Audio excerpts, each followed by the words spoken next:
تو میری امی بتاتی ہیں کہ اس کے بہت لمبے لمبے سے پاؤں تھے، اور ویسے ہی تھا کہ اس کی ناک موجود نہیں تھی، بڑی بڑی سی آنکھیں تھیں، لیکن یہ قد میں لمبا تھا۔ میری امی ابھی یہ سمجھ ہی پا رہی تھی کہ یہ کیا چیز ہے اور ایک دم سے کون چھت پہ آ گیا ہے، کہ اگلے ہی لمحے اس نے واپسی اوپر کی طرف جم ماری، اور وہ جہاں سے آیا تھا، یعنی چھت پہ سے جہاں سے آیا تھا برابر والوں کی، اسی چھت پہ دوبارہ چلا گیا۔ یہ بتاتے ہیں کہ یہ جو کچھ ہوا یہ مشکل سے 10 سے 12 سیکنڈ کے اندر ہوا، یعنی ان 10 سے 12 سیکنڈ میں وہ نیچے آیا اور اوپر چلا گیا، جو کسی بھی طرح ایک انسان کے لیے ممکن نہیں تھا کہ وہ اتنی جلدی کود کے اوپر چڑھ سکے، اور وہ فاصلہ بھی تقریباً 10 سے 12 فٹ کا تھا۔ بہرحال یہ بتاتے ہیں کہ جب میری امی نے یہ دیکھا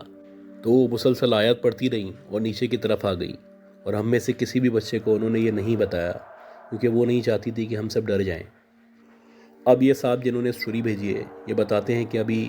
تقریباً 1 مہینہ ہوا تھا ہمیں یہاں رہتے رہتے، کہ جو میرے دوست تھے وہ کافی عرصے سے انسسٹ کر رہے تھے کہ باربیکیو کا پروگرام بناتے ہیں،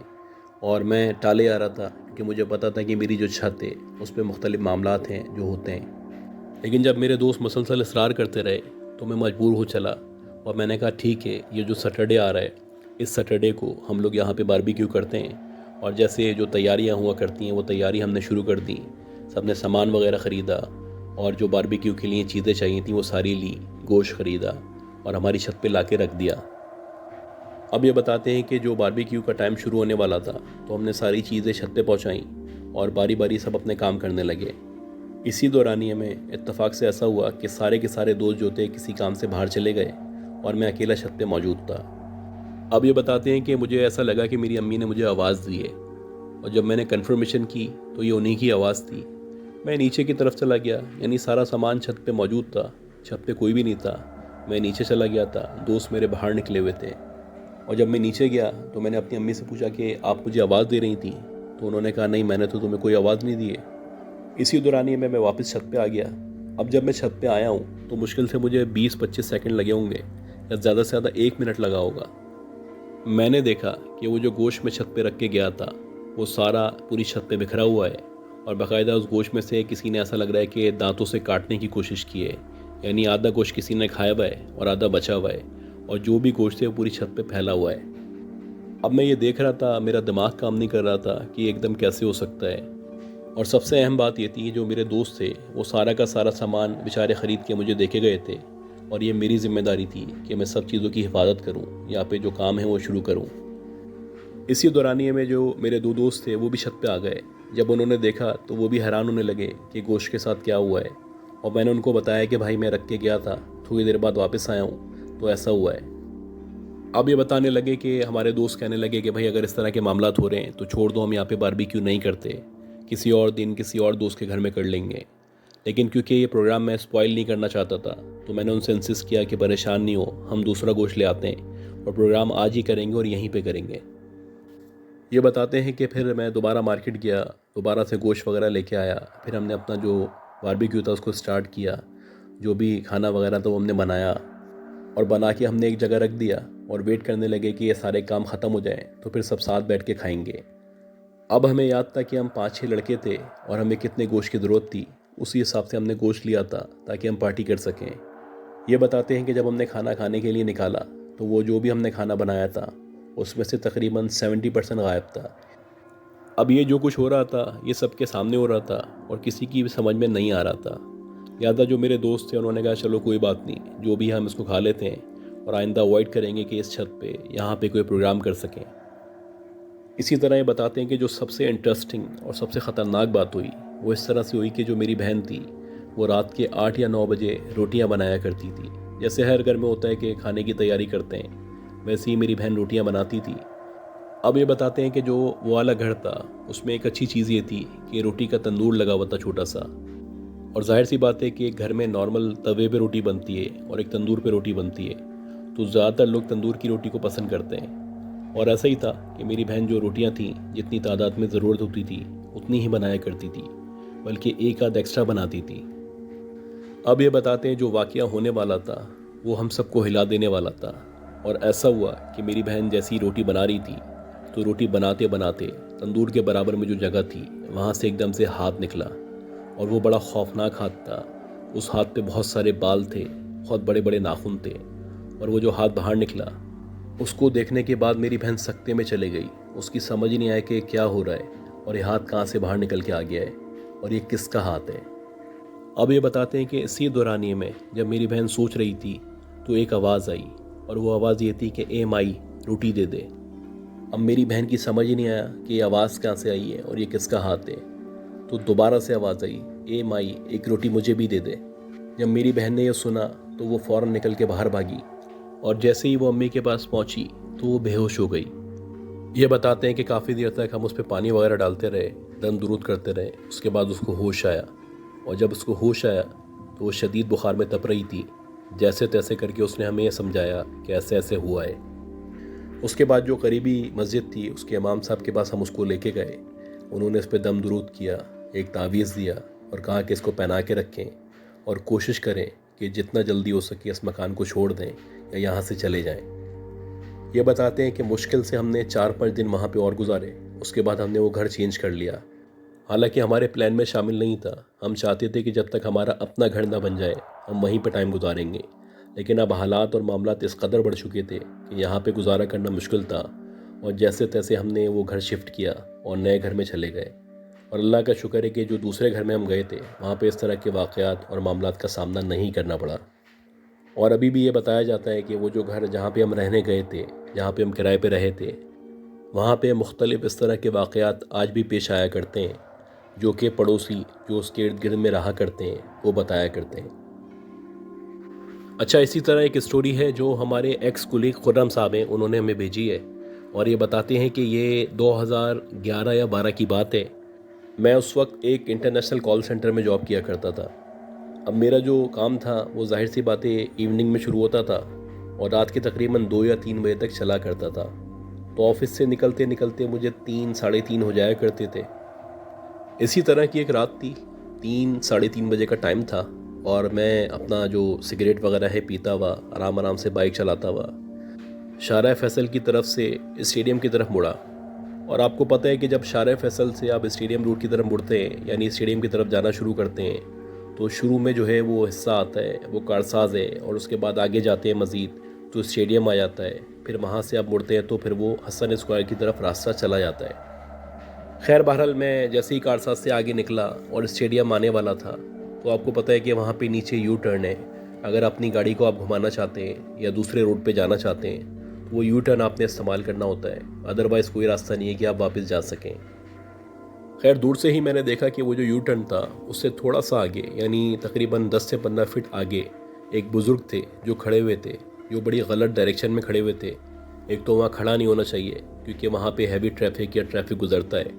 دوسری چیز یہ ہے کہ وہ میری طرف اشارہ کر رہے ہیں. اب میں تقریباً ان سے 20-25 فٹ کے فاصلے پہ ہوں اور بس سمجھ لیں کہ کچھ لمحات کے اندر فیصلہ کرنا تھا. میں نے سوچا کہ پتہ نہیں کیوں مجھے اشارہ کر رہے ہیں اور بظاہر ایسا لگ رہا کہ وہ لفٹ مانگنا چاہ رہے ہیں. لیکن بات یہ تھی کہ وہ فاسٹ ٹریک جو ہوتا ہے یعنی فاسٹ لین جو ہوتی ہے وہاں پہ کھڑے ہوئے ہیں جہاں پہ ان کو کھڑا ہونا نہیں چاہیے. میں کیونکہ بائک پہ ہوں میں آہستہ آہستہ لیفٹ سائڈ پہ چلاتا ہوا جا رہا ہوں اور میں مسلسل یہی سوچ رہا تھا میں روکوں یا نہیں روکوں, کیونکہ اگر میں روکوں گا تو مجھے رانگ جانا پڑے گا یعنی دوسری لین میں جانا پڑے گا جو ویسے بھی غلط ہے. بہتر یہ ہے کہ میں روک کے ان کو یہاں پہ بلا لوں گا اور ان کو لفٹ دے دوں گا. ابھی میں یہ سوچ ہی رہا تھا کہ اسی دورانیے میں پیچھے سے بہت شدید ہارن کی آواز آئی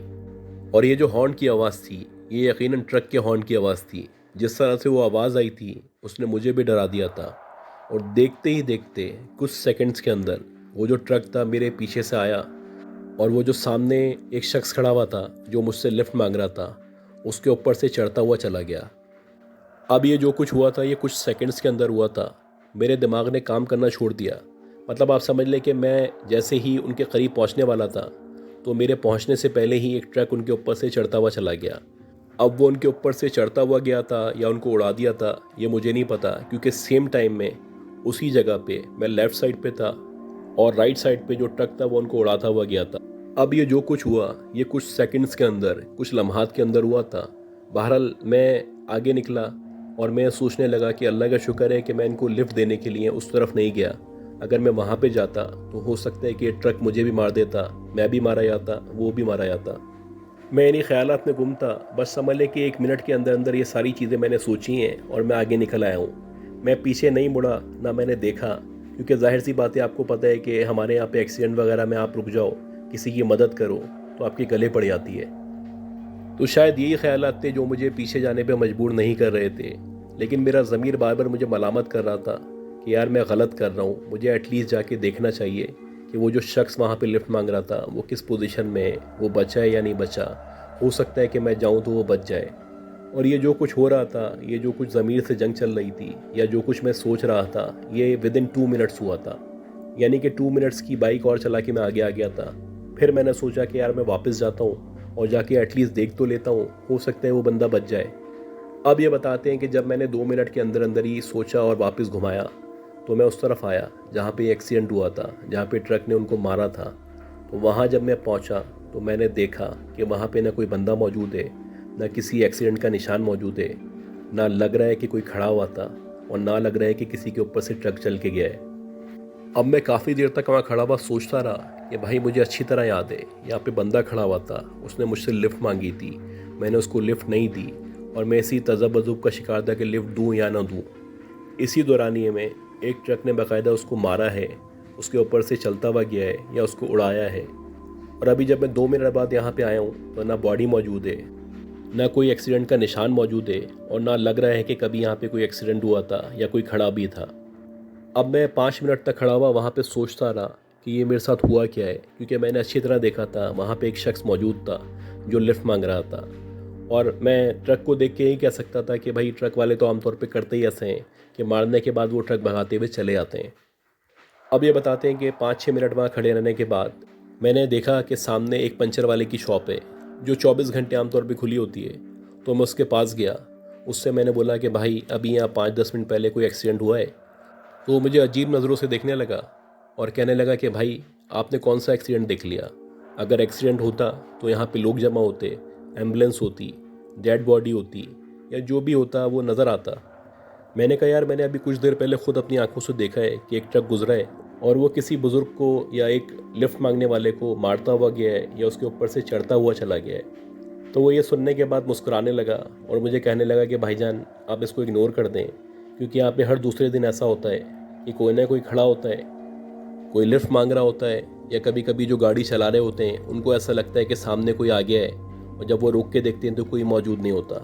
اور کافی دفعہ جو یہاں پہ ایکسیڈنٹ ہوتے ہیں وہ ہوتے بھی اسی وجہ سے ہیں کہ اکثر لوگ جو سامنے آ جاتا ہے اس کو بچانے کے چکر میں اپنی گاڑی لیفٹ اور رائٹ کرتے ہیں اور ان کی گاڑی کہیں نہ کہیں جا کے ٹکرا جاتی ہے۔ تو ہم تو یہاں پہ سالوں سے ہیں اور یہ سب دیکھتے آ رہے ہیں، لہٰذا آپ کوشش کریں کہ اس کو اگنور کر دیں، اور اگر کوئی ایکسیڈنٹ ریئل میں ہوا ہوتا تو وہ نظر آتا۔ اب یہ بتاتے ہیں کہ میں کافی دیر وہاں پہ کھڑا رہا، تقریباً آدھے گھنٹے میں وہاں کھڑا رہا، اور میں سوچتا رہا کہ میرے ساتھ یہ ہوا کیا تھا، اور اگر واقعی میں ایسا ہوتا ہے تو ایسا کیسے ہوتا ہے کہ کوئی شخص نظر آتا ہے، دیکھتے ہی دیکھتے غائب ہو جاتا ہے۔ اور یہ جو ٹائر والا بتا رہا تھا، یہ بتا رہا تھا کہ اکثر ایکسیڈنٹ ہوتے ہی اسی وجہ سے ہیں کہ لوگوں کو لگتا ہے کہ سامنے کوئی کھڑا ہوا ہے، اس کو بچانے کی کوشش کرتے ہیں اور گاڑی کہیں نہ کہیں مار دیتے ہیں۔ یہ بتاتے ہیں کہ خیر بہرحال میں وہاں سے آیات وغیرہ پڑھتا ہوا نکل گیا، اور ہمیشہ میرے ذہن میں کویسچن رہا کہ یہ سب کیوں کر ہوتا ہے، کیسے ہوتا ہے، کیا وہ کسی کی روح ہے جو لوگوں کو تنگ کرتی ہے، یا پھر وہ کوئی جن ہے جو چاہتا ہے کہ یہاں پہ ایکسیڈنٹ ہو، لوگ مریں۔ اچھا گائز، یہ جو خرم بھائی نے جو واقعہ شیئر کیا ہے، یہ خرم صاحب نے جو واقعہ شیئر کیا ہے، اسی طرح کے بہت سارے واقعات ہیں جو اس روڈ کے بارے میں، اس علاقے کے بارے میں نے بھی سن رکھے ہیں، اور کافی دفعہ ایسا ہی ہوتا ہے کہ جو ایکسیڈنٹ جن لوگوں کا ہوا ہے وہ یہی کہتے ہیں کہ ایک دم سے کوئی ہماری گاڑی کے سامنے آیا ہے، اور ظاہر سی بات ہے جب ایک دم سے کوئی آپ کی گاڑی کے سامنے آئے گا اور اگر آپ اس کو بچانا چاہتے ہیں، آپ اپنی ہائی سپیڈ میں گاڑی لے کے جا رہے ہیں، یا تو وہ آپ لیفٹ کریں گے یا رائٹ کریں گے، اس کو بچانے کی کوشش کریں گے، اور جب آپ اس کو بچانے کی کوشش کریں گے تو الٹیمیٹلی ظاہر سی بات ہے اگر کوئی آپ کے لیفٹ اور رائٹ موجود ہے تو گاڑی ادھر لے گی، یا کوئی جا رہا ہے تو بیچارہ اس کے اوپر لگ جائے گی گاڑی۔ تو زیادہ تر ہم نے یہی سنا ہے کہ جو ایکسیڈنٹ کیسز اس روڈ پہ ہوتے ہیں اس کی وجوہات یہ ہوتی ہیں کہ سب یہی کلیم کرتے ہیں کہ کوئی ایک دم سے سامنے آیا تھا اور سامنے آنے کے بعد غائب ہو گیا تھا۔ تو گائز امید کرتا ہوں آپ کو یہ سٹوریز پسند آئی ہوں گی۔ اللہ ہم سب کو اس طرح کے حادثات سے، واقعات سے محفوظ رکھے، اور باقی پلیز مجھے سپورٹ کرتے رہیں، لائک کرتے رہیں، شیئر کرتے رہیں، اور دعا کریں کہ اللہ ہم سب کو صحت بھی دے، زندگی بھی دے اور کامیابی دے۔ اپنا خیال رکھیے گا۔ اللہ حافظ۔